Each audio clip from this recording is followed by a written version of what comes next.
দূর থেকে দেখলে মনে হতে পারে ময়লা ফেলার জন্য নির্ধারিত কোনো স্থান, কলকারখানা, বাসা বাড়ি সহ বিভিন্ন প্রতিষ্ঠানের ময়লা ফেলা সেখানে।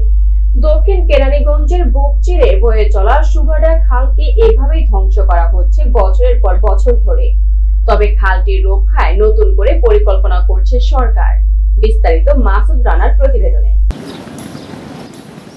দক্ষিণ কেরানীগঞ্জের চর কালীগঞ্জ, কালীগঞ্জ বাজার, জোড়া ব্রিজ, খালপাড়, নয়া সুভাড্ডা, কদমতলী, চরকুতুব, ঝাউবাড়ি, বেগুনবাড়ি, গোলামবাজার, রাজেন্দ্রপুর সহ আরও কয়েকটি এলাকা জুড়ে বিস্তৃত ছিল সুভাড্ডা খাল। বুড়িগঙ্গা নদীর তীরে ঢাকা জেলা পরিষদের মার্কেটের অর্ধেক অংশ খালের জায়গা দখল করেই গড়ে উঠেছিল 90 দশকের দিকে।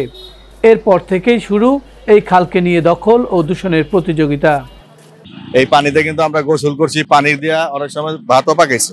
এত পরিষ্কার ছিল, স্বচ্ছ ছিল, এখন তো যে নোংরা হয়ে গেছে। বৃষ্টি যে পানি এগুলা নামলে রোডের উপরে এসে পড়তেছে। রাস্তা বাড়ি হয়েছে, খালি এদিকে চাপতে চাপতে সব খালের মধ্যে আই পড়ছে। এখান দিয়ে নৌকা ধলেশ্বরের নদীতে গেতো আইতো, আমরা ছোটবেলায় দেখছি। বিগত সময়ে সুভাড্ডা খাল নিয়ে নানা পরিকল্পনা ও প্রকল্প গ্রহণ করা হলেও কাজের কাজ কিছুই হয়নি, বরং প্রকল্পের অর্থের লুটপাট হয়েছে বলে ক্ষোভ প্রকাশ করেন স্থানীয় বাসিন্দারা। কতবার টেন্ডার এলো, একটাও কাজ হয়নি।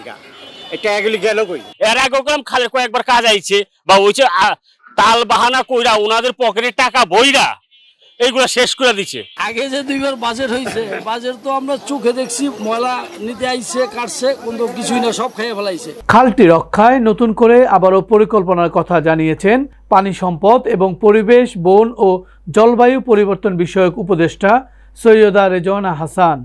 এই খালটাকে ফেরত আনা, এটাকে প্রবাহ ফেরত আনা একটা চ্যালেঞ্জিং কাজ, কিন্তু এই প্রকল্পটা এই জুনে শুরু হয়ে আগামী জুনে যখন শেষ হবে তখন অন্তত খালের অবয়বটা দেখতে পাবেন। এখন তো খালের উপর শুধুমাত্র আমি প্লাস্টিক দেখে আসলাম আর ময়লা আবর্জনা দেখে আসলাম। খালটাকে আমাদের we have to give life back to the খাল। খালের প্রাণটা আমাদেরকে ফিরিয়ে আনতে হবে। আমরা ওয়ার্ড ভিত্তিক, মহল্লা ভিত্তিক খালটাকে দেখাশোনা করার জন্য জনগণের একটা মনিটরিং মেকানিজম তৈরি করে ফেলি। শুধু কাগজে কলমে প্রকল্পের বাস্তবায়ন নয়, এবার হবে সঠিক বাস্তবায়ন, এমনটাই আশা করেন এই এলাকার মানুষেরা।